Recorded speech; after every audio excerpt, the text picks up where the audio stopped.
que tiene que cumplir y lo aseguramos con el diseño de cada una de las unidades. Entonces nunca vamos a tener fluctuación de caudal. ¿Ok? Sí, ahora está claro. Gracias. Perfecto. Entonces nosotros seleccionamos la canaleta parcial para ese caudal constante. Nunca vamos a tener fluctuaciones de caudales. Si es que hubiera algún tipo de fluctuación de caudal, podrá ser un poco más, un poco menos, pero nunca un caudal excesivo como para que haya desborde en las unidades. Por eso tenemos la revancha y por eso tenemos el vertedero de desborde.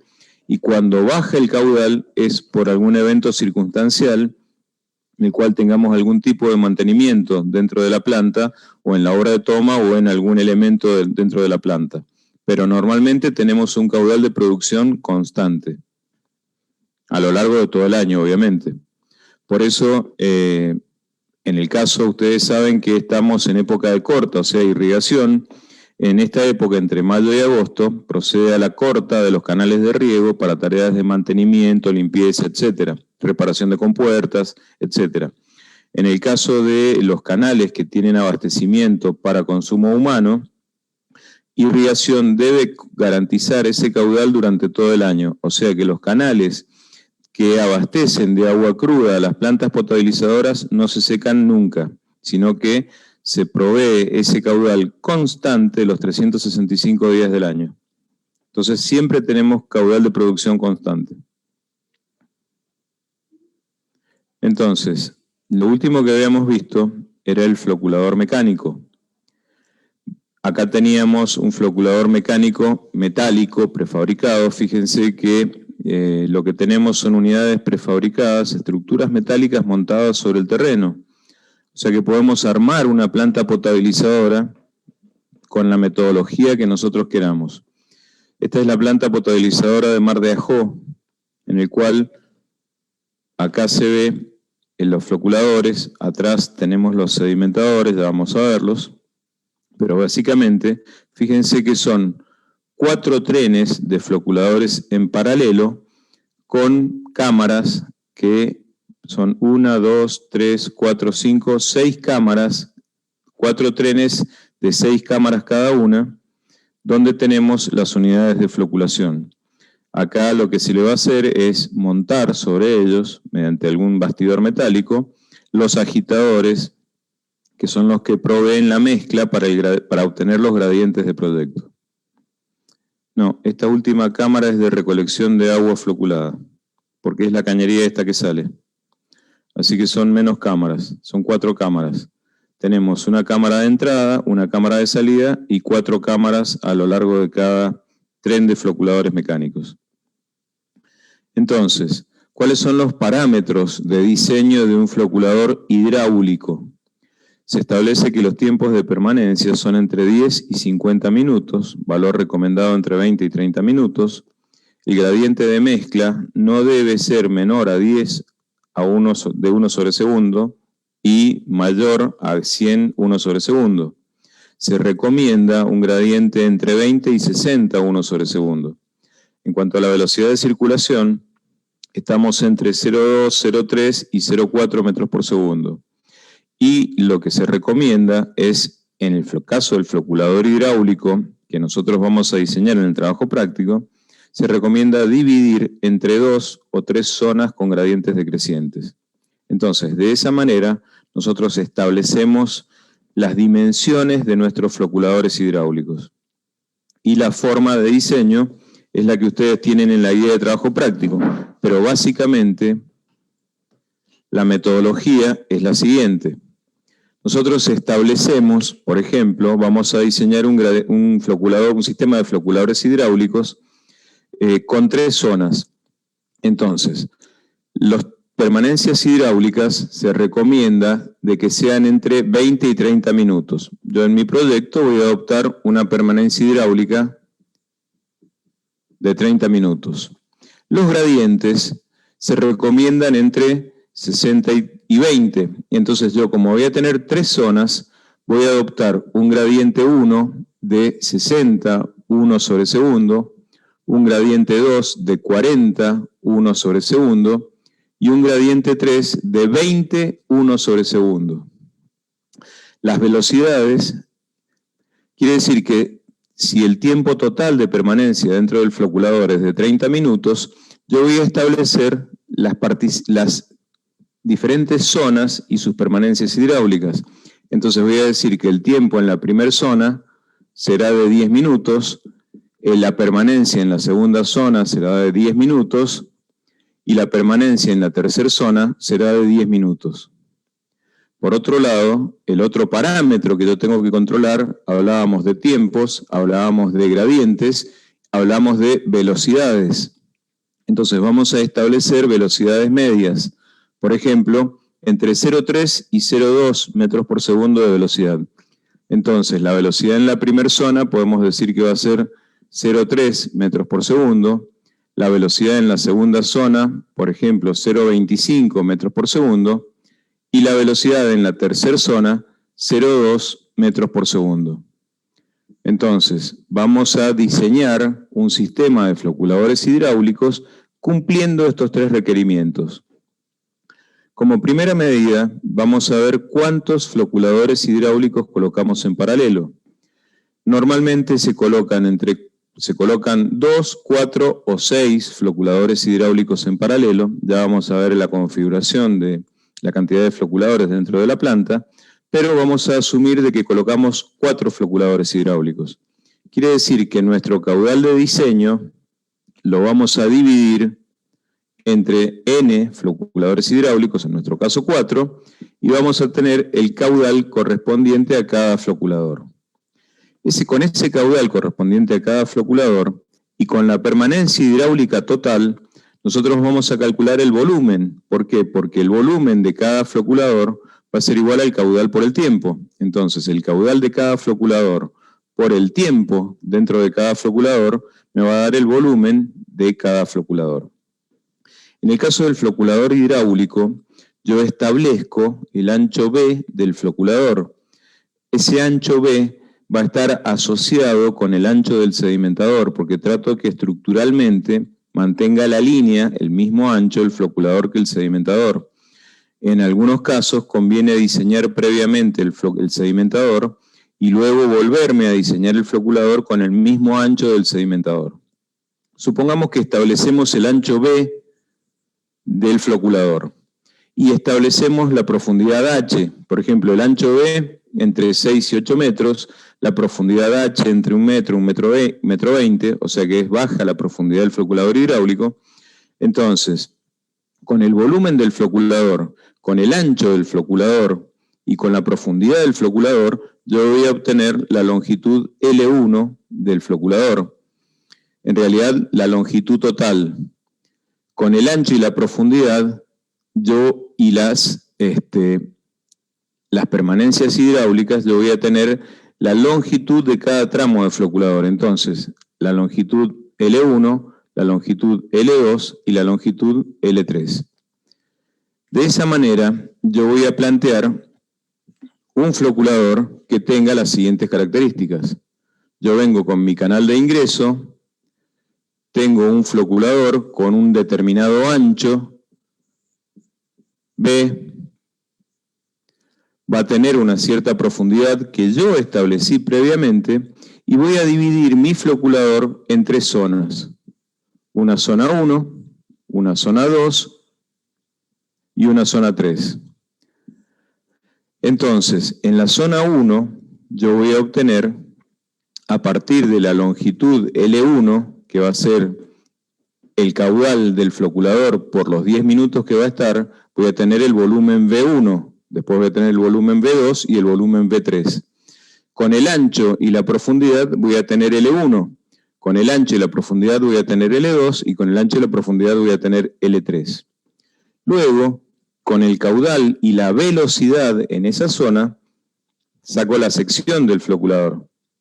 Como considero la sección de cada uno de los canales del floculador, como considero el ancho constante en la zona y la profundidad constante en la zona, yo voy a tener que el ancho va a ser, o sea, con el caudal y la velocidad calculo el área. Dentro de esa área, como ya establecí la profundidad, calculo el ancho de cada uno de los canales. Entonces yo lo que tendré acá será un sistema de canales en los cuales, vamos a dibujar más prolijo, yo tengo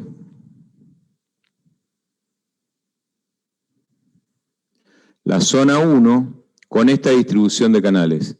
Este ancho va a ser A1. Con el ancho y con la longitud voy a tener el número de tabiques. Entonces ya voy a tener el número de tabiques que tengo en la zona 1. Con el mismo criterio, yo lo aplico a la zona 2. Como el gradiente de la zona 2 es menor que el de la zona 1, los anchos van a aumentar porque yo no cambio la profundidad. La profundidad es constante a lo largo de todo el floculador. Entonces acá, como voy a tener un gradiente menor, necesito una velocidad menor. Por eso adopto una velocidad menor, 0,25 por ejemplo. Con esa velocidad y con el caudal obtengo el área. El área con la profundidad obtengo el ancho de cada canal. Entonces acá tendré un nuevo ancho que va a ser mayor al ancho de la zona 1. Entonces acá tendré un ancho A2.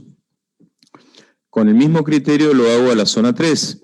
Entonces, como tengo un gradiente menor, necesito una velocidad menor. Con la velocidad y el caudal obtengo el área. Con la profundidad y el área obtengo el ancho. Entonces, con el ancho de canales y la longitud del tramo, tendré el número de tabiques dentro del tramo. Entonces, obtendré la otra zona del floculador. En este caso, yo tendré el ancho A3.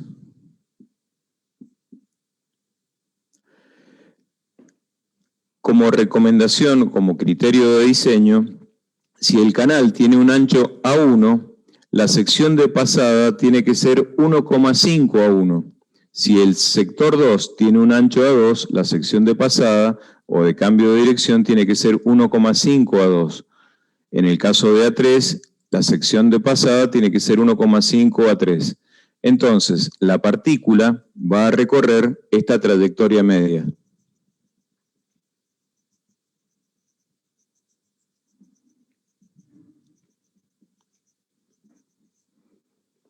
Entonces, yo lo que tengo que calcular ahora es el gradiente que obtengo con cada una de las zonas. Entonces, el gradiente de mezcla va a ser, ya van a ver la ecuación, pero es la raíz cuadrada del delta H por el tiempo, el delta H por el gradiente de mezcla. Abramos el práctico, la guía del trabajo práctico.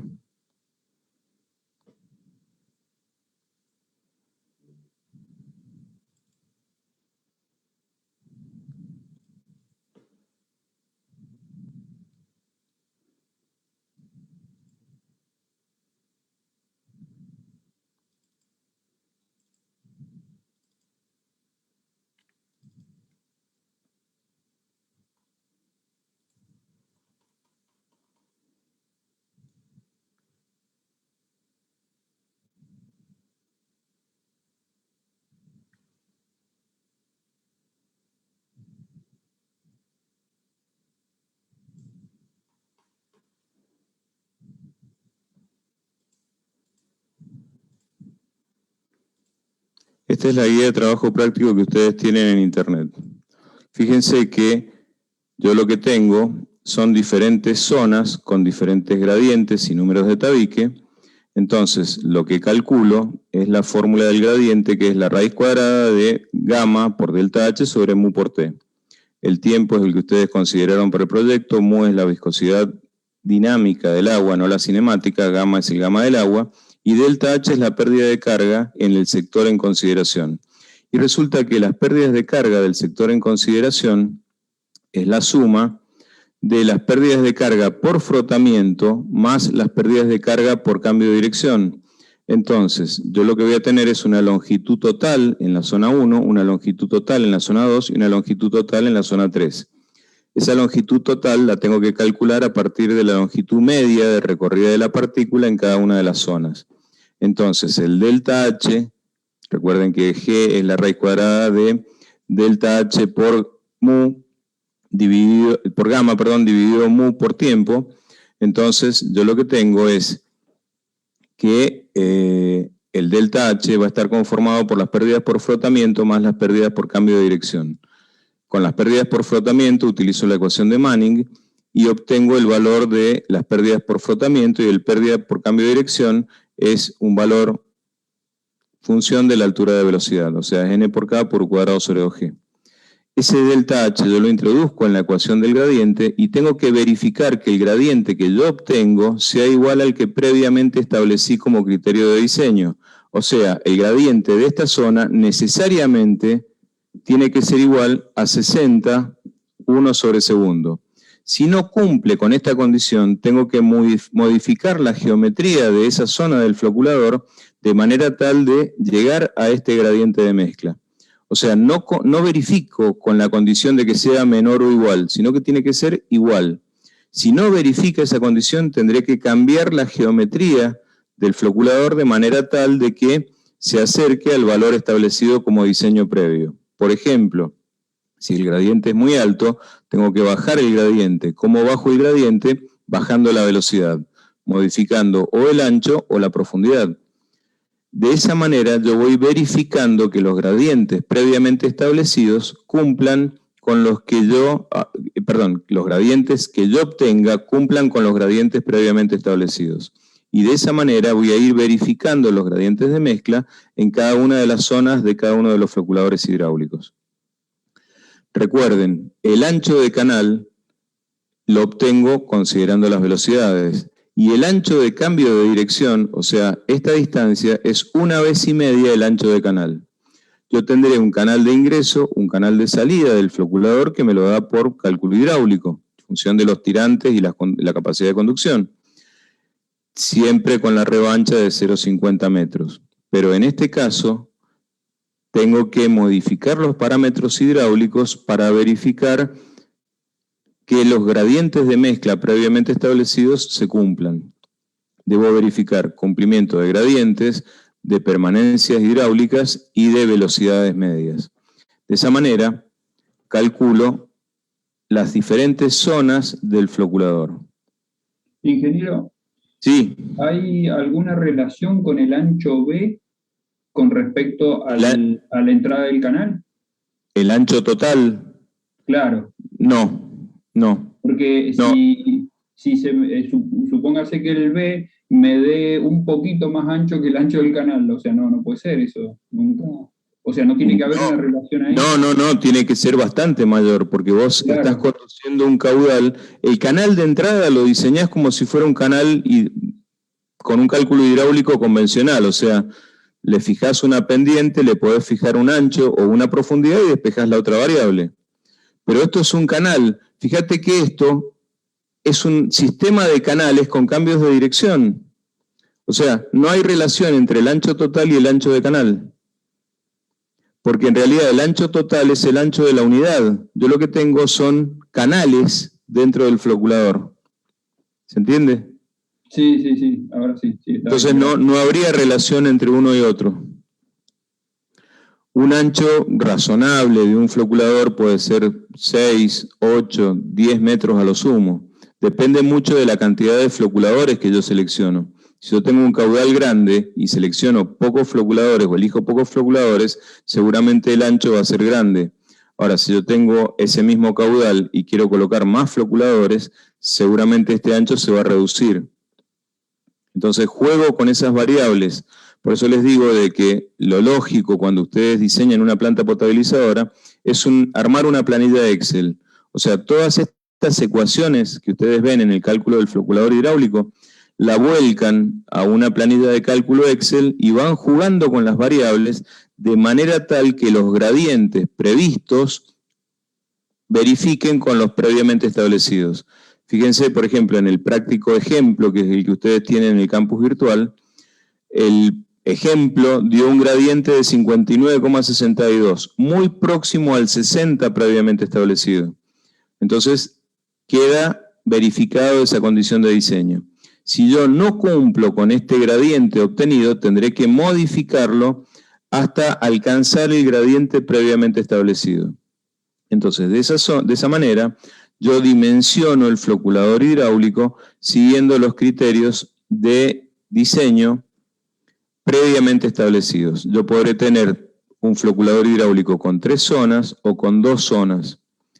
Y tendré N floculadores en paralelo, que podrán ser 2 si los caudales son bajos, podrán ser 4 si los caudales son intermedios, o puede llegar a 6 si los caudales son elevados. Eso lo definen ustedes como proyectistas.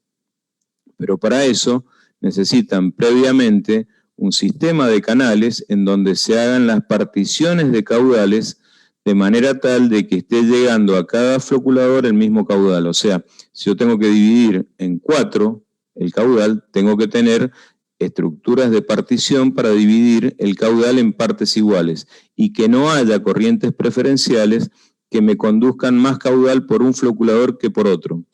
Una cuestión fundamental en el diseño de este tipo de estructuras hidráulicas, o sea, de unidades de procesos dentro de una planta potabilizadora, es que la estructura sea lo más simétrica y regular posible, de manera de que si yo hago equipartición de caudales, el caudal sea el mismo por cada línea de tratamiento. Si no, tendré corrientes preferenciales, tendré caudales diferentes y tendré condiciones de escurrimiento hidráulico diferentes.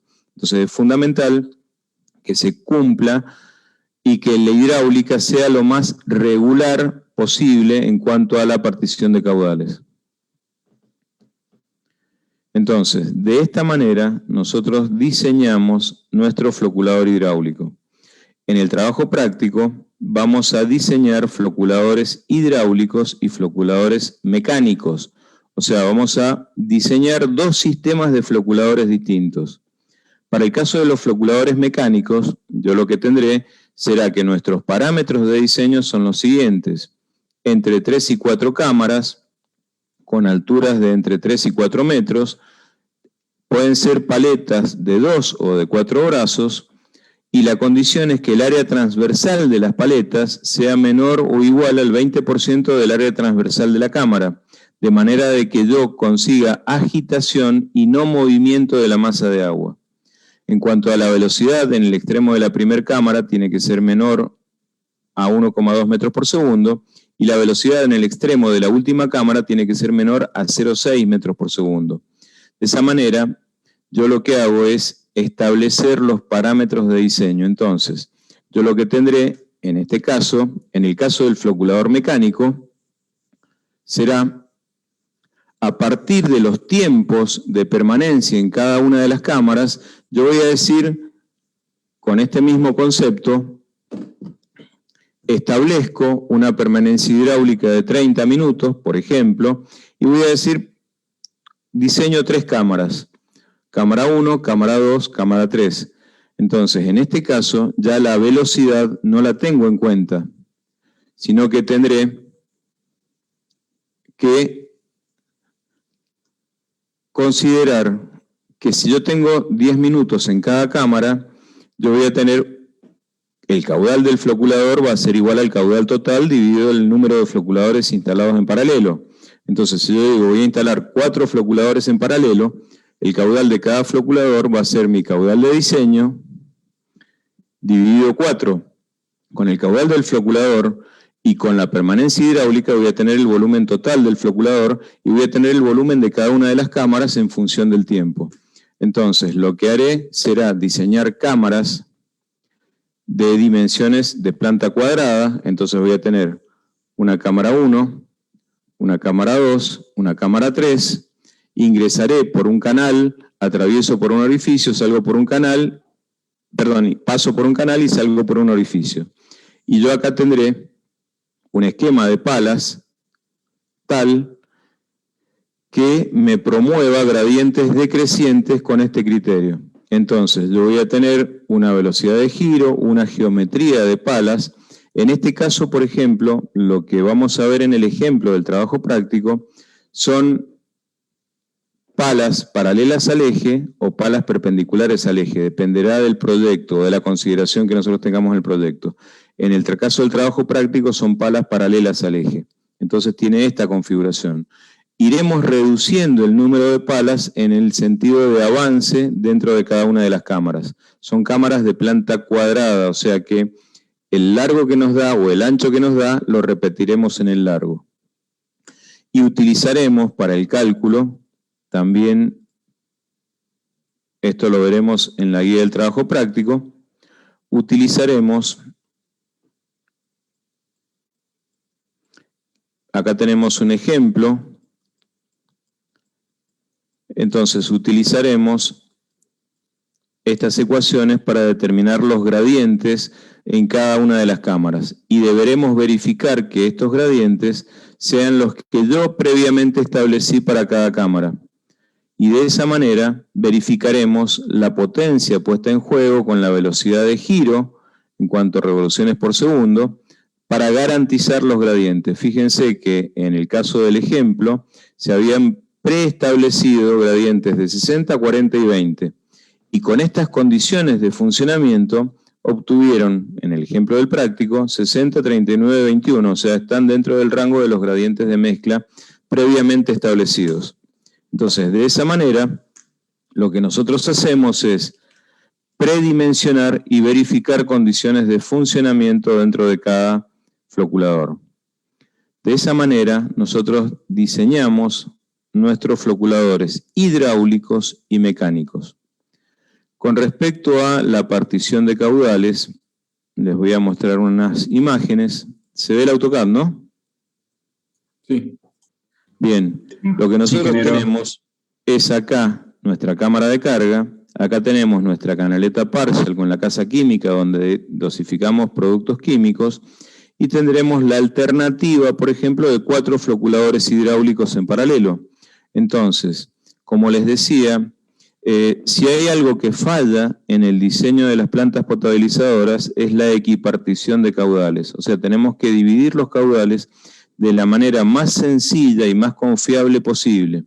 Fíjense que, por ejemplo, en mi esquema, yo lo que hice fue, como voy a tener 4 floculadores, voy a tener una primera división de caudales en 2, con una hoja partidora, 2 canales que se dividen, y una segunda partición. Acá lo que me conviene en realidad es haber alejado un poco más, de manera tal de tener un caudal franco, o sea, lo que me hubiera convenido en realidad es haber hecho esto.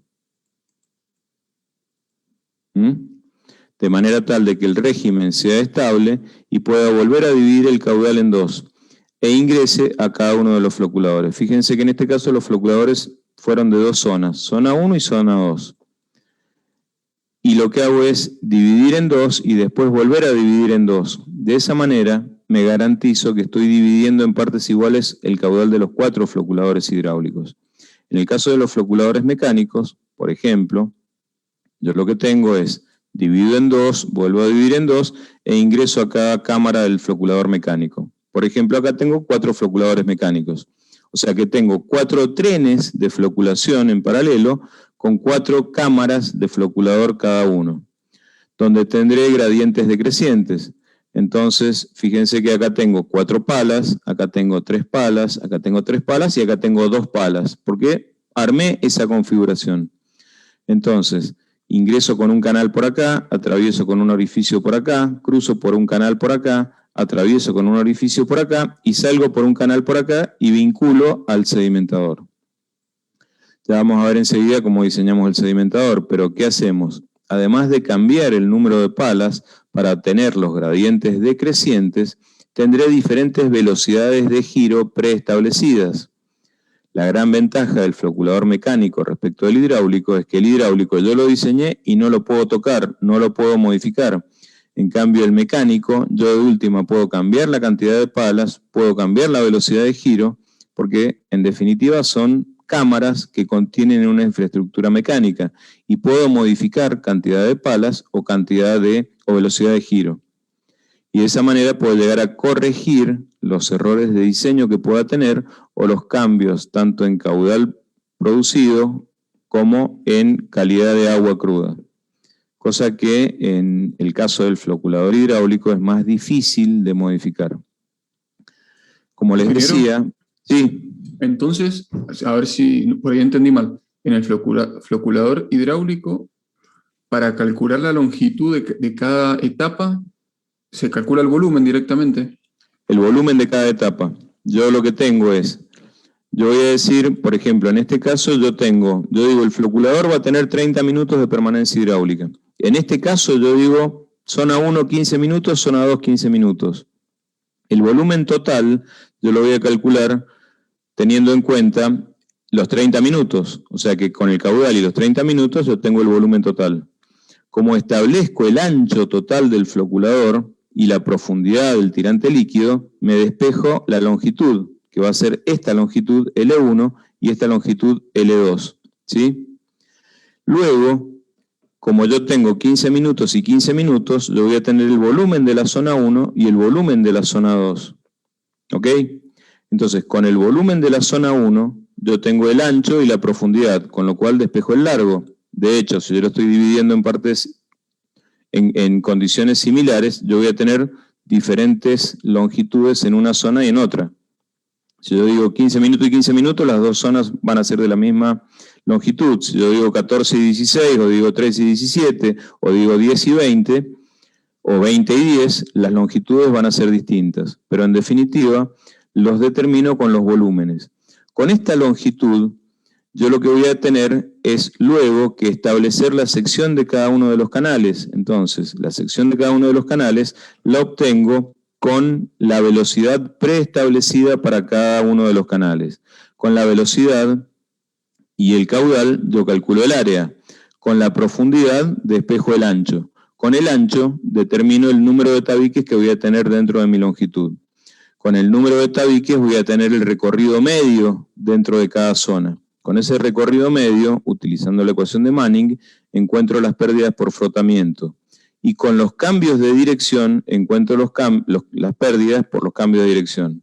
Entonces, G, raíz cuadrada de gamma por delta H sobre mu por tiempo. Yo lo que acá calculo es el delta H, lo introduzco en la fórmula del gradiente y obtengo el gradiente de mezcla. ¿Se entiende? Sí, perfecto. De todos modos, no se preocupen porque está todo explicado en la guía, o sea, ustedes sigan la mecánica de la guía. Como consejo, repito siempre, armen un Excel. Y en el Excel van toqueteando variables hasta que verifica las condiciones de diseño. En este caso, por ejemplo, estamos despreciando el ancho de los tabiques, no estamos asumiendo el ancho de los tabiques en la longitud total. Normalmente estos tabiques son de hormigón armado, de unos 10 centímetros de espesor, o si no, pueden ser prefabricados y yo los hinco en la losa de fondo, entonces también pueden ser de menor espesor. Siempre necesito tener alguna estructura superior para que los contenga, de manera tal de que estos tabiques no sufran, no vuelquen, no sufran vuelco. Entonces, suelen colocarse vigas superiores o alguna estructura que los contenga. Como alternativa, se puede colocar una viga superior que los contenga en esta dirección. A veces también hay tabiques prefabricados que se apoyan en el fondo en unas guías de asiento y tienen un sistema de cables atensorados que los sostienen en la parte superior. Son cuestiones constructivas en definitiva, pero estamos despreciando el espesor del tabique. En el caso de los mecánicos ocurre lo mismo. Yo establezco 4 zonas con la geometría del floculador, yo calculo el volumen, con el volumen calculo las 4 longitudes o 3 longitudes, según sean 3 o 4 cámaras, y defino el volumen de la cámara. Adopto una geometría de palas con separación, con alturas, etc., y verifico que los gradientes para un determinado número de revoluciones cumplan con los establecidos en los requerimientos de proyecto. O sea, en definitiva, a partir de estas ecuaciones, yo lo que hago es obtener los gradientes que previamente pretendí establecer para mi diseño. Y de esa manera, verifico que con la geometría adoptada cumpla con los requerimientos de gradientes previamente establecidos. ¿Se entendió? Esto en cuanto a floculadores mecánicos. Floculadores hidráulicos, estos son los requisitos o recomendaciones en cuanto a parámetros de funcionamiento. La unidad siguiente a los floculadores es una unidad en donde debo retener los flux que previamente armé en los floculadores. O sea, yo dispersé coagulante, ese coagulante trabajó, aglutinó las partículas, aglutinó los flux, y en el floculador yo armé los flux, pero no quiero que queden retenidos. Donde quedan retenidos los flux es en el sedimentador. Entonces, ¿cuál es la función del sedimentador? Remover los flux que han sido producidos por tratamiento químico. Entonces, yo lo que voy a tener es en el sedimentador, que es una sedimentación floculenta, no es una sedimentación discreta, yo lo que tengo es una sedimentación tipo 2. En el fondo del sedimentador tendré una sedimentación tipo 3 y 4, según las características y el tipo del sedimentador. Pero en definitiva, la sedimentación que se produce en el sedimentador no es la misma sedimentación que se produce en el presedimentador. ¿Por qué? Porque en el presedimentador yo cumplo con la ley de Stokes. O sea, tendré una fuerza vertical de peso que predomina sobre la fuerza horizontal de traslación y la partícula queda retenida por peso propio. Y esa es una sedimentación discreta o sedimentación física. En este caso es una sedimentación floculenta. ¿Y qué ocurre? No hay fórmulas matemáticas que gobiernen este proceso, o sea, que puedan predecir el comportamiento del sedimentador hidráulico. Por lo cual, lo que tenemos que hacer es seguir las reglas recomendadas por CAMP. O sea, tenemos que cumplir con lo establecido según en el concepto de sedimentador ideal propuesto por CAMP. ¿Cuáles son los requisitos? Primero, tener un flujo pistón con filetes paralelos de velocidad uniforme. Flujo pistón significa de que dentro, imagínense el cilindro de un motor, justamente por eso se llama flujo pistón. En una sección determinada, todos los parámetros de esa sección son iguales. Parámetros de concentración, parámetros de velocidad horizontal, etcétera, son iguales en una sección y van cambiando sección a sección.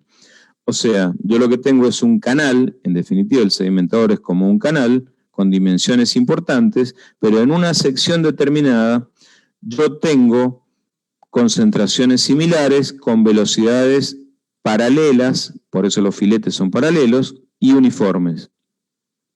Por otro lado, la concentración de partículas en una sección vertical inicial es constante.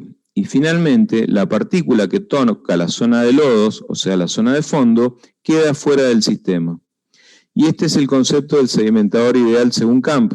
¿Qué tenemos que hacer nosotros? Diseñar el sedimentador de manera tal de que cumpla con los requerimientos del sedimentador ideal según CAMP. Entonces, ¿qué tipos de sedimentador tenemos?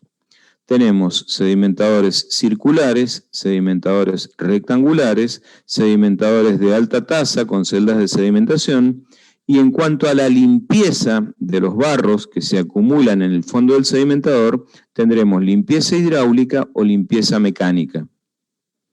¿Qué significa? En el caso del sedimentador, yo lo que tendré serán diferentes configuraciones de sedimentador. Por ejemplo,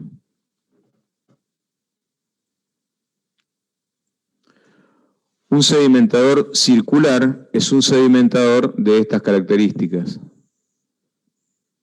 Es cilíndrico, el líquido ingresa por la parte central, avanza hacia la periferia y es recolectado por un canal perimetral. Entonces, visto en planta, yo lo que tengo es la cañería de distribución. Quedó bastante cochino el círculo.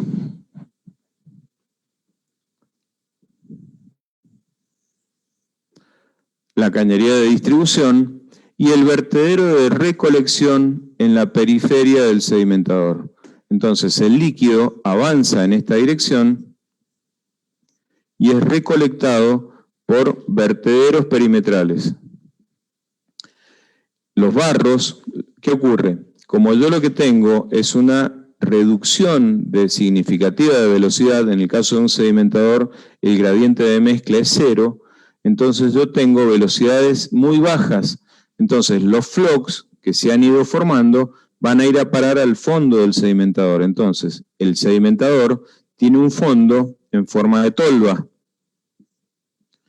En esa tolva se van acumulando los barros y van siendo retirados periódicamente mediante la apertura de válvulas de desagüe, y por carga hidráulica esos barros acumulados en el fondo van siendo evacuados. Este es el caso del sedimentador circular, que es un sedimentador muy eficiente. ¿Por qué? Porque yo lo que tengo es que a medida que avanza el líquido, va aumentando la sección. Entonces, si yo tengo caudal constante, con sección que va aumentando, la velocidad va disminuyendo. Entonces, son sedimentadores muy eficientes. Como son complejos constructivamente, este tipo de sedimentadores se diseñan para plantas de tratamiento de líquidos cloacales. Tendremos sedimentadores primarios, sedimentadores secundarios, pero los utilizamos en tratamiento de líquidos cloacales. En plantas potabilizadoras, lo que usualmente se utiliza son sedimentadores rectangulares. En cuanto a la remoción de los barros de fondo, yo puedo tener una remoción hidráulica, en la cual tengo una pendiente importante hacia la zona central, o puedo tener una limpieza mecánica, que son barrefondos que van arrastrando los barros del fondo y los van concentrando en la zona central. Esos barrefondos van avanzando a muy baja velocidad, porque si no estaría resuspendiendo los barros, y van concentrándolos. Por otro lado, suelen tener en las depuradoras barredores superficiales para arrastrar todas las grasas y espumas que quedan en la superficie del líquido. Entonces tendré barredores de fondo, barredores de superficie, y fundamentalmente los barredores de fondo son los que remueven y acumulan los barros que han quedado sedimentados dentro del sedimentador. En el caso del sedimentador rectangular, yo lo que tengo es un paralelepípedo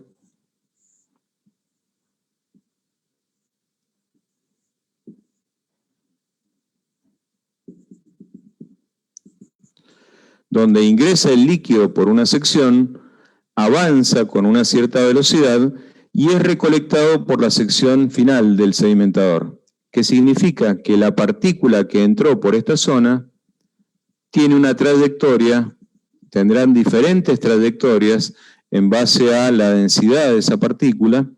Entonces, la idea es que la partícula quede retenida dentro del sedimentador. Lo que tengo es una sección de avance, justamente con el concepto del sedimentador ideal según Camp. Yo lo que tengo es un flujo pistón con filetes con velocidades paralelas entre sí. Por otro lado, la concentración inicial en la sección de entrada de flux es constante en esa sección de entrada, y finalmente el barro o la partícula que quedó retenida no es resuspendida. En este caso, el sedimentador rectangular, ingreso con el líquido por esta cara y recolecto el agua sedimentada por esta cara mediante un sistema de canaletas y de vertederos que recolectan el agua de la parte superior. Ya vamos a ver más en detalle. Sin embargo, yo lo que puedo hacer es diseñar sedimentadores de alta tasa. O sea, si yo dibujo esto en corte,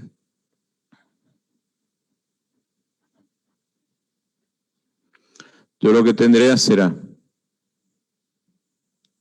el ingreso del agua floculada por esta cara. Acá tengo un tirante líquido, fundamental, siempre tengamos en cuenta la revancha, 0,40, 0,50 metros. Recolecto el agua sedimentada con un sistema de vertederos, entonces el agua cae al vertedero, y las partículas tendrán o recorrerán estas trayectorias para ser removidas. En un sedimentador de alta tasa, el concepto cambia. ¿Por qué? Porque en vez de esperar que la partícula recorra toda esta trayectoria para ser removida, en un sedimentador de alta tasa, yo lo que tengo es que el agua ingresa a lo largo de todo el sedimentador, atraviesa placas o tubos y es recolectada a lo largo de todo el sedimentador. Entonces, el agua ingresa, recorre muy poca distancia de la partícula para ser removida, o sea, imagínense en el caso de los seditubos que veíamos en la clase pasada, estamos hablando de 6 centímetros, entonces la partícula recorre una distancia muy corta para ser removida, y justamente por eso los sedimentadores de alta tasa son mucho más eficientes que los sedimentadores convencionales. Ya vamos a ver que el sedimentador convencional se dimensiona considerando la carga superficial. La carga superficial es la tasa de sedimentación o la velocidad de sedimentación. Por ejemplo, la carga superficial de un sedimentador convencional está entre 40 y 60 metros cúbicos, metros cuadrados día. O sea que por cada metro cuadrado de sedimentador, yo puedo hacer pasar entre 40 y 60 metros cúbicos por día. Fíjense que metros cúbicos por día es un caudal. Entonces, yo puedo hacer pasar un caudal de entre 40 y 60 metros cúbicos por día por cada metro cuadrado de sedimentador. Y con esa carga superficial voy a obtener el área requerida de sedimentación. En un sedimentador de alta tasa, la carga superficial puede llegar a los 300 metros cúbicos, metros cuadrados día. Quiere decir que estoy hablando de un sedimentador 5 a 6 veces más eficiente, que significa que voy a tener un sedimentador 5 a 6 veces más chico. ¿Cuál es el problema? De que yo tengo un mucho mayor costo de infraestructura en su ejecución. Son sedimentadores muy eficientes, de muy buena calidad. De hecho, en Venegas tuvimos que diseñar sedimentadores de alta tasa por el poco espacio del que disponíamos. Entonces, son estructuras bastante complejas en su ejecución, pero con una tasa de sedimentación mucho mayor respecto de los convencionales. Entonces, esto sería un sedimentador de alta tasa. En cuanto a la limpieza, yo puedo hacer... Sí, perdón, ¿quién dijo algo? Sí, era en esos sedimentadores, ¿hay algún tipo de pendiente en el fondo para limpiar los Sí, barros? totalmente, es fundamental la pendiente de fondo. Bien, es fundamental... Sí, perdón. No, sí, sí. Era también, ¿por qué van inclinados los tubos? O sea, ¿por qué se pone... Para favorecer el arrastre de la partícula en sentido contrario. Porque la partícula cae y es arrastrada. El ángulo de inclinación de las placas o los tubos es de 60 grados. Sí, sí, por eso no entendía por qué venían inclinados. Claro, porque suponete que sean verticales. La partícula... me estoy quedando sin batería. Un segundo, por favor. Sí. Las partículas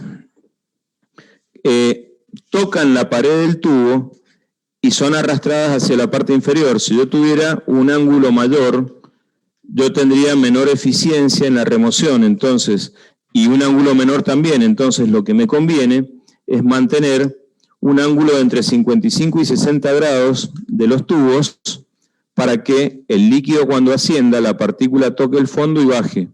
Si el tubo es vertical, la partícula nunca toca el fondo.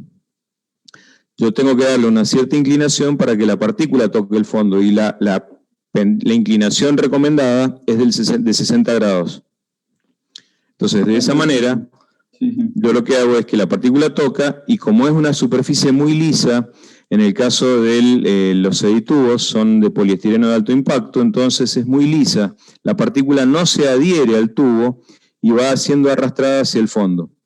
Cuando veamos el diseño de la zona de barros dentro del sedimentador, vamos a ver de que el fondo tiene que tener una cierta pendiente para que esas partículas que han ido a parar al fondo se concentren en un solo lugar. Y de ese único lugar son removidas o retiradas. Entonces, siempre yo tengo que hacer un arrastre de partículas y concentrarlas en un punto del cual luego voy a descargar. La limpieza, como decía, puede ser mecánica o hidráulica. Dependerá de cómo quiero que las partículas sean arrastradas. Si las partículas son arrastradas por movimiento hidráulico, tendré que tener mayor pendiente que si la limpieza es mecánica, en la cual yo tengo un barrefondo que va arrastrando y recolectando las partículas y concentrándolas en la zona de tolva, donde voy a acumular los barros, y luego, por carga hidráulica, voy a removerlos.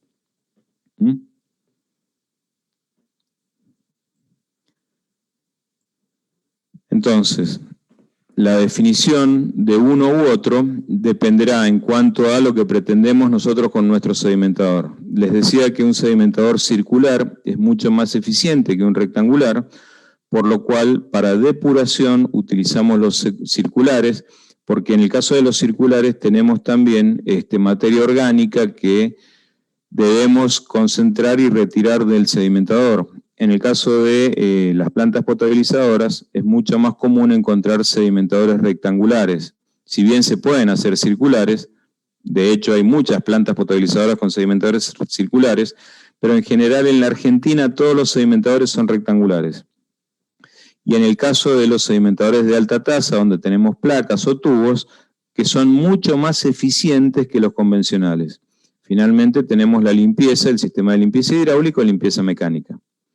Acá tenemos el concepto del sedimentador, en el cual tenemos la sección de ingreso, la sección de salida, y la partícula va a seguir una cierta recorrida, una cierta trayectoria, considerando la velocidad de sedimentación crítica. O sea, tengo una velocidad de arrastre horizontal y una velocidad de sedimentación crítica. La velocidad horizontal es lo suficientemente baja como para que la partícula siga una trayectoria y vaya a parar al fondo del sedimentador. Entonces, lo que nosotros tenemos que buscar es que la partícula vaya a parar al fondo y quede retenida, para cumplir con el requisito del sedimentador ideal según Camp, en el cual partícula que va a parar al fondo queda removida. De esa manera, sedimento todos los sólidos sedimentables que puedo retener. Acá tenemos un esquema de un sedimentador convencional en donde tenemos la sección de entrada, tenemos la zona de sedimentación, la zona de recolección de agua sedimentada y la zona de acumulación de barros en el fondo. O sea que nosotros un sedimentador lo diseñamos considerando 4 zonas: ingreso, sedimentación, salida y barros. Con respecto al diseño de los sedimentadores, como no hay fórmulas que predigan su comportamiento, muchas veces se hacen ensayos experimentales mediante columnas de sedimentación. Entonces yo tomo agua cruda, determino la dosis óptima de coagulante con la cual armaré los mejores flocks, modelo en test de jarras el comportamiento del floculador, o sea, le doy un cierto tiempo de agitación en cuanto a la coagulación, luego voy modelando o representando los gradientes dentro del floculador, luego paro las palas y sedimento, que es el comportamiento dentro del sedimentador. Y lo que hago es armar mediante columnas de sedimentación, voy armando curvas de isoconcentración. Entonces de ahí voy determinando las concentraciones y a lo largo del tiempo y voy armando curvas de concentraciones o de igual concentración, isoconcentración a lo largo del tiempo. Y de esa manera determino experimentalmente la velocidad de sedimentación crítica. Todo eso lo tengo que hacer en plantas piloto previo al diseño de una planta potabilizadora. Si bien hay normativa y hay bibliografía que recomienda parámetros de diseño de sedimentadores, con lo cual podríamos llegar nosotros a diseñar un sedimentador con bastante aproximación sin necesidad de llegar a una planta piloto. Acá tenemos un sedimentador circular, que es lo que decíamos recién. El líquido ingresa por la zona central, va avanzando hacia la periferia y es recolectado por estos vertederos perimetrales. Tenemos un barrefondo que va concentrando los lodos en el fondo y a veces tiene un barredor superficial que va concentrando las espumas y grasas que van quedando en la superficie. Y este es el caso de un sedimentador rectangular donde tenemos siempre 4 zonas: zona de entrada, zona de sedimentación, zona de salida y zona de acumulación de barros. Y de esa manera vamos a diseñar cada una de las partes. Lo que nosotros vamos a diseñar en el trabajo práctico es un sistema de sedimentadores convencionales, no de alta tasa ni circulares. Para conseguir el comportamiento hidráulico esperado, según la teoría de Camp, nosotros tendremos una zona de ingreso donde colocaremos una pantalla perforada. esa pantalla perforada deberá tener orificios distribuidos en toda la profundidad. Fíjense que estamos hablando de la altura útil. Fíjense también que acá siempre hay una revancha. Dentro de la altura útil tenemos que no invadir el sexto superior ni el sexto inferior, en este caso para no alterar el flujo hidráulico y en este caso para no resuspender barros que hayan ido a parar al fondo. Con esto cumplimos uno de los requisitos del sedimentador ideal de camp, de que en la zona de ingreso los filetes sean paralelos con igual concentración. Y para cumplir con el flujo pistón, yo tengo que verificar que estos filetes de velocidad sean paralelos y se mantengan a lo largo de todo el sedimentador. Y finalmente, la zona de recolección del agua sedimentada se hace mediante canales y vertederos en la parte final del sedimentador, cuya velocidad tiene que ser lo suficientemente baja para evitar la resuspensión de los barros que han ido a parar al fondo. Entonces tengo que diseñar una red de vertederos para recolectar el agua sin que se produzca la resuspensión de barros, que es la otra condición del sedimentador ideal de campo. Entonces vamos a diseñar un sedimentador que cumpla con todas estas condiciones. Acá tenemos un sedimentador convencional, este ustedes lo van a ver en la bibliografía, que es el primer intento, de hecho está en la bibliografía y por eso lo mostramos, no es nada del otro mundo ni nada recomendable, es un convencional trucho, al cual lo que hicieron fue tomar este sedimentador y colocarle placas con barrefondo o con cinta transportadora que acumula los barros del fondo. En definitiva, lo que hacemos es ingresar por una sección, subir atravesando las placas y recolectar al final. Fíjense que no deja de ser un sedimentador convencional. Sección de entrada, zona de sedimentación, zona de salida. Quiere decir que la tasa de sedimentación de este proyecto no cambia respecto de un sedimentador convencional. Entonces no ganamos nada respecto del sedimentador convencional. Podemos tener un poco más de eficiencia en la remoción de barros, pero no ganamos en cuanto a tasa de sedimentación. El verdadero sedimentador de alta tasa es esta configuración. Fíjense que es muy diferente de esto. Esto no deja de ser un convencional. Si ustedes ven el convencional, zona de entrada, zona de sedimentación, zona de salida. Y en el fondo, zona de barros. En esta configuración tienen zona de entrada, zona de sedimentación, zona de salida y abajo zona de barros. O sea que en una cara ingresa y en otra cara recolecta.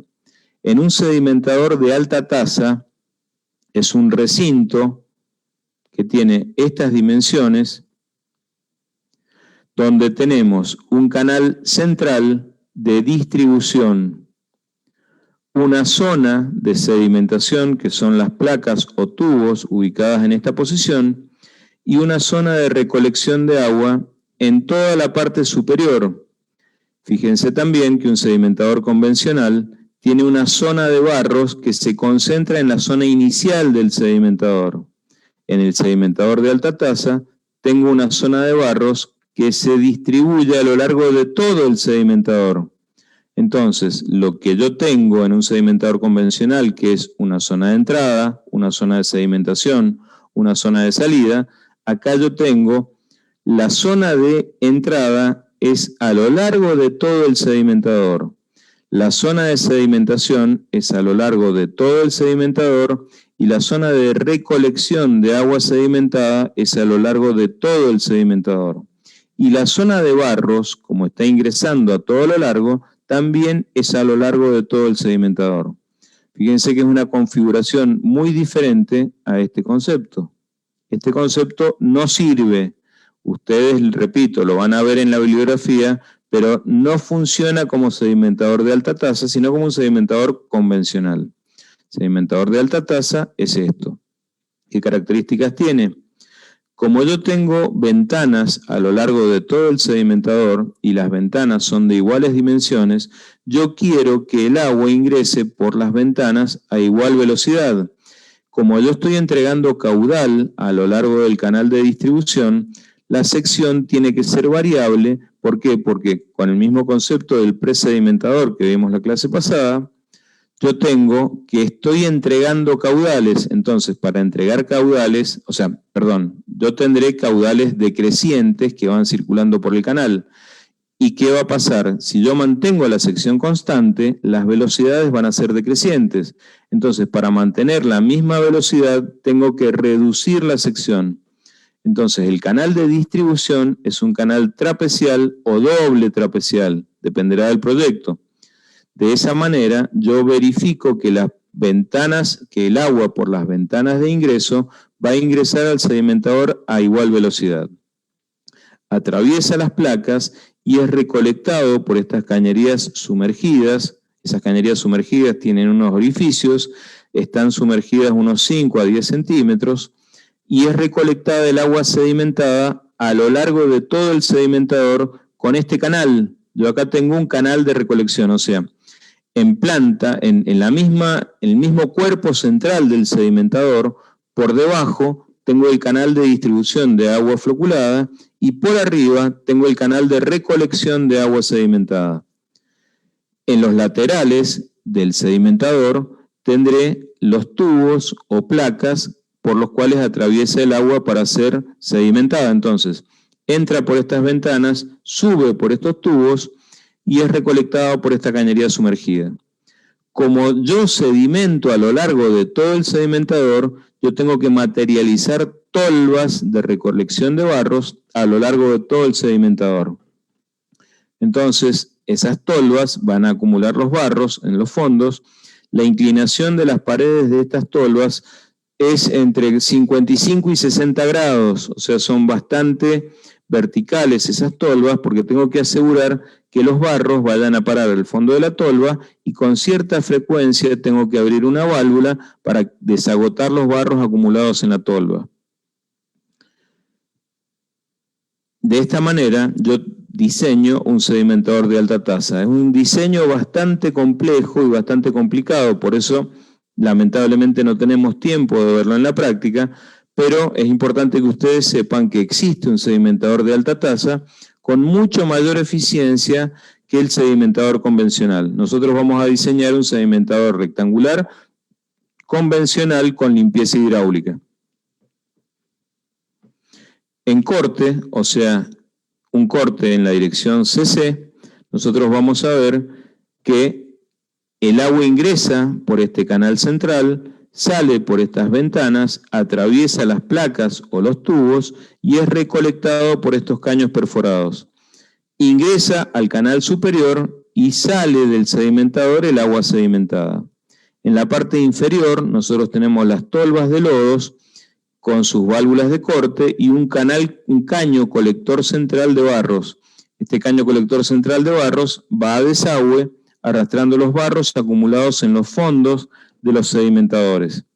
Como yo no sé con qué frecuencia tengo que estar abriendo, voy a programar válvulas de tipo guillotina, que son las válvulas que me permiten abrir y cerrar con cierta fuerza en el caso de presencia de sedimentos. Tendré válvulas guillotina actuadas eléctricamente y mediante un PLC yo programo la apertura y cierre de esas válvulas guillotina a partir de un predimensionado en cuanto a tiempo de acumulación de barros.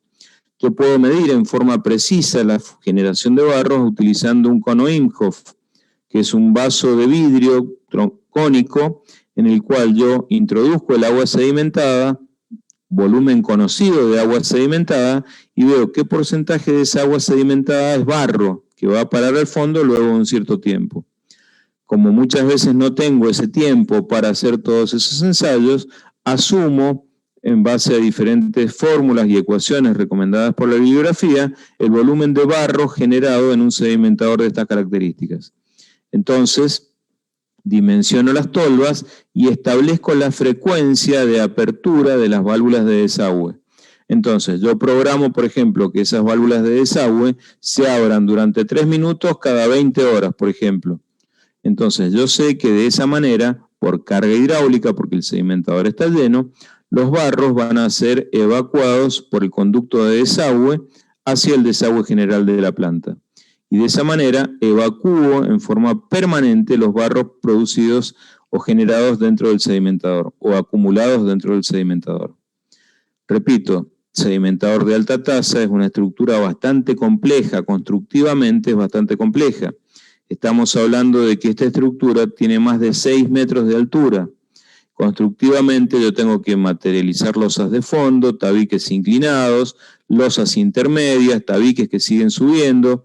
Entonces es bastante compleja su construcción. Debe ejecutarse en varias etapas, con los consiguientes problemas de estanqueidad. Entonces, una vez que terminé la estructura, lo que tengo que hacer es revestir internamente esa estructura con un epoxi, por ejemplo, una resina, una poliamida epoxídica, que sea elástica, que sea flexible y que permita recubrir todas las fisuras que se puedan producir en el hormigón. Es bastante complejo, repito, la ejecución de los sedimentadores de alta tasa. Acá tenemos sedimentador de alta tasa prefabricado. Este sedimentador es metálico. ¿Se acuerdan que acá hablábamos de los floculadores mecánicos? Acá tenemos los sedimentadores de alta tasa. Fíjense que el caño inferior es el caño que distribuye el agua dentro del sedimentador de alta tasa. Acá se alcanzan a ver los seditubos y acá tenemos los caños de recolección de agua sedimentada. Distribuyo agua a lo largo de todo el sedimentador y recolecto agua a lo largo de todo el sedimentador. Fíjense que para una localidad pequeña como Mar de Ajó es perfectamente factible materializar una estructura metálica de tanques para configurar floculadores y sedimentadores. Obviamente, para mayores caudales, necesito sí o sí ejecutarlos de hormigón. Acá tenemos otra vista, el caño de distribución, el caño de recolección y lo que es el sedimentador de alta tasa propiamente dicha. Fíjense que en el fondo están las tolvas, el agua ingresa por este caño, sedimenta atravesando los seditubos y es recolectado por estos caños. Fíjense que sedimento a todo lo largo, recolecto a todo lo largo y genero barros a todo lo largo. Por eso tengo tolvas a lo largo de todo el sedimentador y mediante esta cañería yo tengo el caño de recolección de barros de fondo del sedimentador. En este caso, en vez de tener una válvula por cada caño de descarga, tengo una válvula general al final que yo la abro y evacúo los barros acumulados en todas las tolvas. Otra vista del sedimentador de alta tasa. Esto es un sedimentador prefabricado para que ustedes vean la geometría que yo consigo. Estas vigas metálicas que yo tengo acá, fundamentalmente estas, son las que sostienen los seditubos que yo coloco dentro del sedimentador de alta tasa, que son estas estructuras. Con inclinación, fíjense que son hexagonales, con unos 60 milímetros entre caras opuestas, un ángulo de 60 grados, y la altura del pack de seditubos puede ser de entre 90 centímetros y 1,20 m. Acá tenemos otra vista de lo que es la planta de Luján 1. Decíamos coagulación, dispersión de coagulante en la canaleta parcial, 4 floculadores mecánicos en paralelo, 4 floculadores hidráulicos de limpieza mecánica en paralelo. Esta es la planta de Luján 1.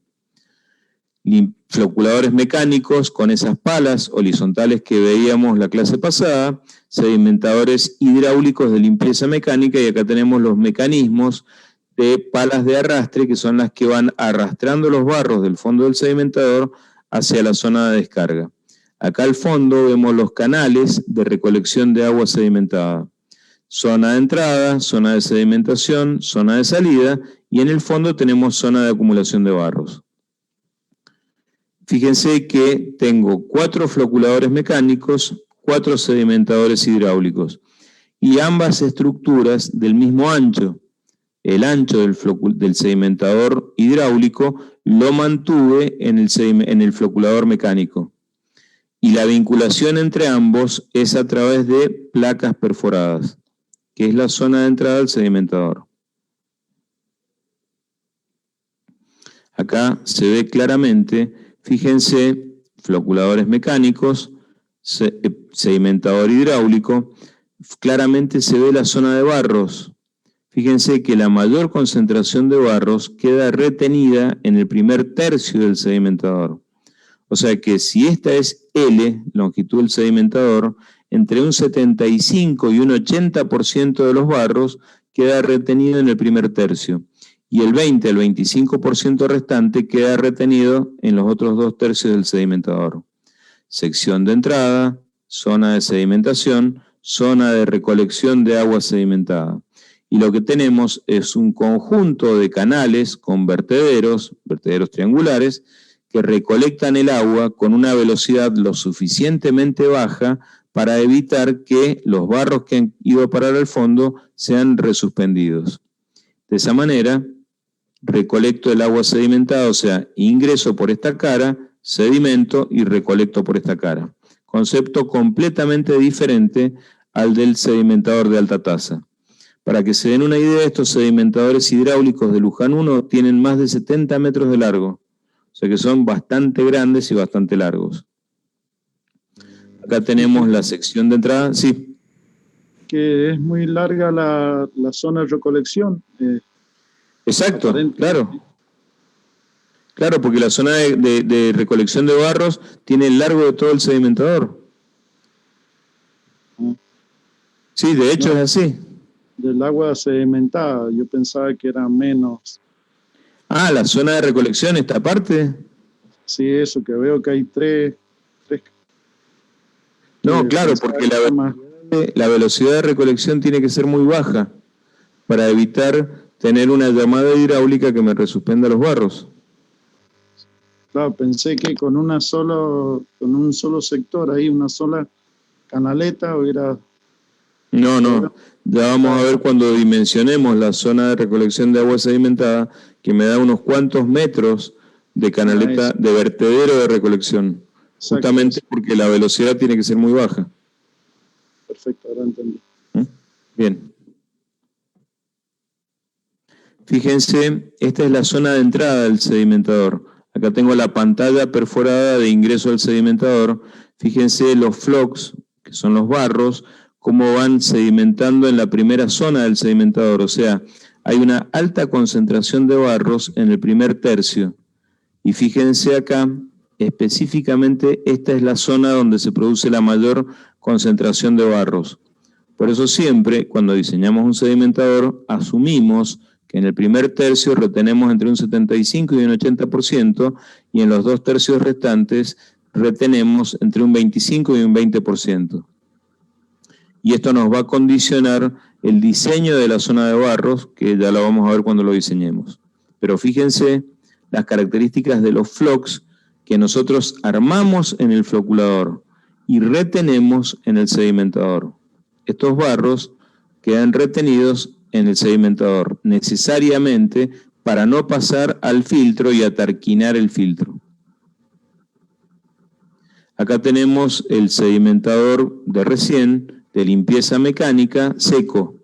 Fíjense, en este sector tenemos el tabique de entrada, acá tenemos las cadenas de arrastre de los barredores de fondo que van barriendo el barro, hacia esta zona, y acá atrás tenemos las canaletas de recolección de agua sedimentada.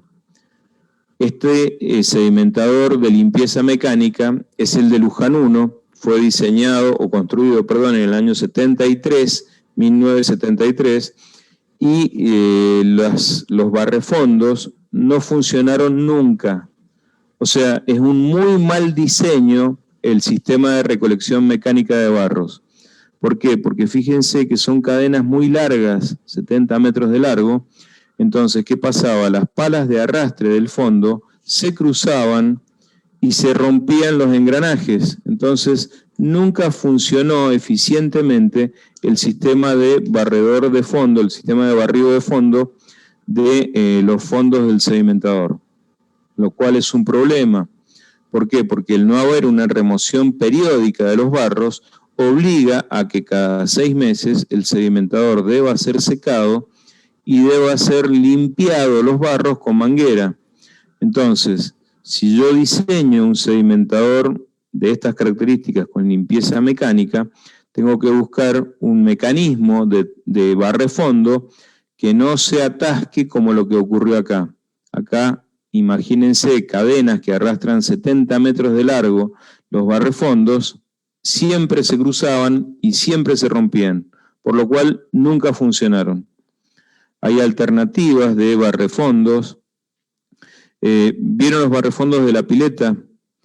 Que suelen ser un cable central que va tirando un caño perforado con una manguera y que por sifón hidráulico va aspirando el barro del fondo del sedimentador.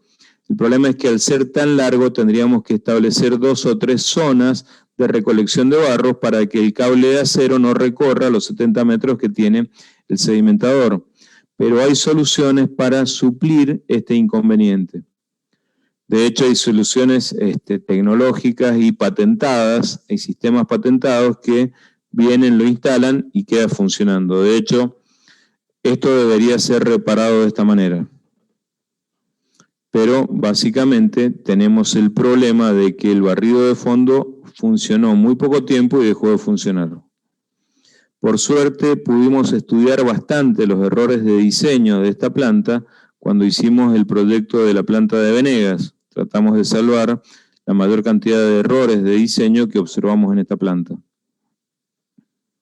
Acá tenemos otra vista del sedimentador. El sedimentador ocupa todo este ancho. Acá lo que tenemos es los canales de recolección de agua sedimentada y acá deberíamos tener los barrefondos que van arrastrando los barros hacia la zona de tolvas que están ubicadas al inicio del sedimentador. Fíjense lo que tienen que hacer para limpiar los barros con una frecuencia semestral o anual, dependerá de la calidad del agua cruda. Pero al no funcionar los barrefondos, tienen que estar con mangueras arrastrando los barros periódicamente hacia la zona de tolvas. Secar el sedimentador, arrastrar los barros hacia la zona de tolvas. Esto es lo que no debe ocurrir. ¿Por qué? Porque las cadenas de arrastre de los barrefondos terminaron rompiéndose muy rápidamente. Acá tenemos, estas son las cadenas que llevan los barros hacia la zona de tolvas y estas son las cadenas que concentran los barros transversalmente hacia la zona de tolvas. Acá tenemos la pantalla de ingreso del sedimentador. Fíjense que son tabiques con orificios perforados que me permiten el ingreso de filetes. Fíjense que también están ubicados a 3 bolillos, filetes paralelos con igual concentración y deben ingresar con igual velocidad. De esa manera, yo cumplo con uno de los requerimientos del sedimentador ideal de campo. O sea, el agua proviene del floculador, atraviesa estos tabiques e ingresa al sedimentador. Una de las verificaciones que deberían hacerse, de hecho en el práctico no la vamos a hacer, es que el gradiente del agua al pasar estos orificios tiene que ser menor al gradiente de la última zona del floculador. ¿Por qué? Porque si el gradiente es mayor, corro el riesgo de romper los flocos. Entonces, debería verificar que el gradiente de pasada por este orificio sea menor al de la última zona. Pero acá lo que básicamente estamos viendo es el sistema de limpieza mecánica, o sea, barredor de fondo que arrastra el barro hacia la zona inicial y barredor de fondo que concentra los barros en la zona de tolvas. Esto nunca funcionó. Si funcionó ahora, ha funcionado un año y no funcionó nunca más. Acá tenemos el sedimentador de Alto Godoy, muy antiguo, es de la década del 40, del 50. Esta planta es del 73, esta planta es de entre el 40 y el 50. Fíjense que lo que tenemos acá es el canal de distribución de agua floculada. Fíjense cómo se concentran los barros en la zona inicial y es donde van a parar fundamentalmente sedimentando en esa zona. Y acá tenemos la zona de recolección de agua sedimentada mediante un vertedero. Y esto es lo que mencionaban recién. Fíjense que con un solo vertedero están cubriendo todo el ancho y seguramente la velocidad de pasada por este vertedero va a ser mayor a la recomendada. Lo lógico es tener un sistema de vertederos para que la velocidad sea tan baja que no haya una resuspensión de barros. En este caso seguramente debe haber una llamada hidráulica con problema de resuspensión de barros. Pero es una planta muy antigua, por eso puede ser que se haya optado por esta solución. Y acá tenemos un sedimentador, fíjense, con esta estructura. Esta es la planta de Bernal, en Buenos Aires, que sería la planta General Belgrano, de AISA, con un caudal de producción de 10 metros cúbicos por segundo.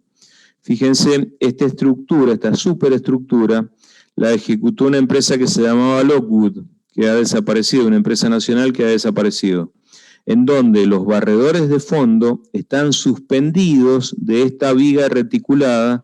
Fíjense las dimensiones de la viga reticulada, que va avanzando sobre este riel tirada por estos cables. Entonces, yo lo que tengo es una superestructura que sostiene los barredores de fondo y evita el problema de la cadena rota que tenemos en estos sedimentadores. O sea, es una estructura que va por arriba del sedimentador, de la cual están colgados los barredores de fondo y van arrastrando los barros hacia la zona de concentración de barros, evitando este problema de cadenas rotas. Ahora, ingeniero, Sí. ahí en Luján, si sabemos que los barros caen dentro de un tercio de la longitud, Sí. ¿no se podría trabajar, por ejemplo, con ese sistema de la viga superior, por lo menos en ese tramo? Para No, ir porque uno considera que el mayor porcentaje de barros queda en el primer tercio, pero en los otros 2 tercios restantes sigue acumulándose barro. Está bien, pero para no tener que vaciarla así en forma tan... No, sí, yo te entiendo. ¿Sabes cuál sería la solución? En realidad la solución es tener plata. El problema es que no hay plata. Pero, bueno, está bien. Pero si vos entras... Claro. Pensaba es que... por ese lado se podía ir solucionando y dejar, o sea, vaciarlo, pero qué sé yo, una vez cada 2 años, 3 años. No necesitarías vaciarlo, esa es la ventaja. Si vos entras a la página de Leopold, fíjate, se llama Leopold, hay un sistema en el cual vos tenés el recinto del sedimentador, tenés un cable de acero que va girando, es nada más que un cable, y lo que tenés es una cañería con perforación en el fondo. Es como el barrefondo de las piletas. Entonces, el caño va yendo y viniendo muy lentamente y va aspirando los barros. Ese caño que yo tengo acá puedo subir con una manguera y puedo colocar una bomba para que produzca succión, o por sifón hidráulico yo puedo retirar los barros. Entonces, muy fácilmente, con un cable de acero, yo podría optar por esta solución. Obviamente, al ser un sedimentador de 70 metros, yo debería dividir ese sedimentador en 2 o 3 zonas. Entonces, el cable va yendo y viniendo, aspirando los barros del fondo y removería toda la porquería que hay en el fondo. O sea, la solución está, lo que no hay es plata, pero perfectamente puedo utilizar este sistema, que es como el barrefondo de las piletas, no es otra cosa que el barrefondo de las piletas con un cable que me lo va llevando y trayendo permanentemente. Entonces, esa sería una solución. De hecho, tenemos la suerte de que el embalse Potrerillos ha mejorado significativamente la calidad del agua cruda, entonces no reparamos floculadores mecánicos porque también están rotos, y no reparamos limpieza de barros de sedimentadores hidráulicos. Esa es la realidad. Pero deberían estar funcionando adecuadamente. Bueno, gracias. No. Entrá a la página de Leopold y vas a ver la solución, es espectacular. Lo que pasa es que cuesta plata, ese es el problema. Entonces, esta gente de Lockwood, la planta de Luján 2, acá en Mendoza, tiene esta solución, este mecanismo de arrastre de barros. Fíjense que tienen unas guías por donde van avanzando las ruedas, traccionadas por un cable de acero, con muy baja velocidad. Fíjense los barros del primer tercio del sedimentador. Acá se ve claramente los flocks. Y no es otra cosa que este sistema de barredor de fondo. Fíjense la altura de la persona, fíjense la profundidad que tiene el sedimentador. Entonces, esto va avanzando en esta dirección y arrastrando los barros en esta dirección de manera tal que caigan en estas tolvas donde se acumulan los barros y posteriormente son retirados. Esta solución, como les digo, es muy buena, pero es bastante compleja la materialización de este reticulado, esta viga reticulada superior. Acá ustedes tienen las ruedas de avance sobre el riel. Obviamente la velocidad tiene que ser muy lenta, velocidad muy reducida, y acá lo que va ocurriendo es que la pendiente de fondo del sedimentador para limpieza mecánica debe ser del orden del 2%, entonces estos barrefondos se van inclinando en función que van avanzando para poder arrastrar la totalidad de los barros que van quedando en el fondo del sedimentador. Acá tenemos la tolva donde se concentran los barros para luego ser evacuados. Acá tenemos los canales de recolección de agua sedimentada. Fíjense que en definitiva lo que tenemos son vertederos triangulares. Entonces estamos evacuando el agua sedimentada con una velocidad lo suficientemente baja para que los barros no sean resuspendidos. Acá tenemos otra vista del sedimentador seco desde la zona de recolección. Acá tenemos los tabiques de ingreso, acá tenemos la zona de recolección y acá tenemos la zona específicamente de sedimentación. En todo caso, si quieren, dejamos acá porque ya son las 20:35.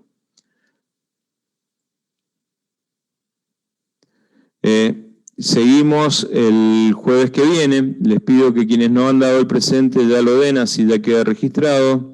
Nos vemos, si Dios quiere, el jueves que viene, 19:45. La locura de esta semana, por suerte, ya pasó, así que vamos a volver a la normalidad. Los esperamos, tanto Alejandro como yo, en nuestras consultas los lunes y el martes, cosa de avanzar lo más rápidamente posible.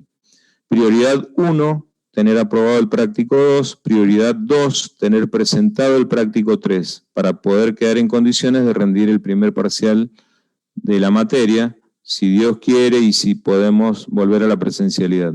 Entonces es fundamental que avancemos en la elaboración de los trabajos prácticos, terminen y aprueben el práctico 2 y presenten el práctico 3 para su revisión. Condición excluyente para poder rendir el parcial. Nos vemos en la consulta el lunes y el martes, y si no, el jueves próximo. Buen fin de semana para todos. Nos vemos, si Dios quiere, la semana que viene. Profe, ingeniero, buenas noches. le hago una consulta. ¿No habrá posibilidad de cambiar la consulta del martes para el miércoles, solo por esta vez, porque tenemos varias dudas y rendíamos ese día? Tendría que ver cómo me organizo. El problema es que el miércoles lo tengo dedicado a la Universidad de Cuyo, entonces es un problema. Ok, y tal vez un poquito antes, el martes. ¿Les queda cómodo el martes a las 17? Yo creo que sí, no sé el resto. Sí, ingeniero. Sí, yo porque también. Varios rendimos justo a la hora de la consulta, por eso voy a empezar un poco antes la consulta. Bueno, martes, una semana. Lo que pasa es que el martes a las 17 tengo consulta en la Universidad de Cuyo. Estoy pensando, no es semestre de cursado en la Universidad de Cuyo, así que a lo mejor no tendría problemas, pero se me complica mucho cambiar el día y el horario de consulta. En todo caso, por este martes, adelantémoslo a las 17. ¿Les queda cómodo para el martes a las 17? Sí, sí. Bueno, ingeniero, nos parece bien. Bueno, quedamos así. Ya les voy a enviar un correo confirmándoles el adelantamiento de este martes. ¿Ok? Perfecto, ingeniero, muchas gracias. Bueno, listo. Nos vemos, si Dios quiere, el martes. Buen fin de semana para todos. Buen fin de Igualmente. Hasta luego. Chao, hasta luego. Hasta luego, ingeniero. Chao, hasta luego. Que anden bien.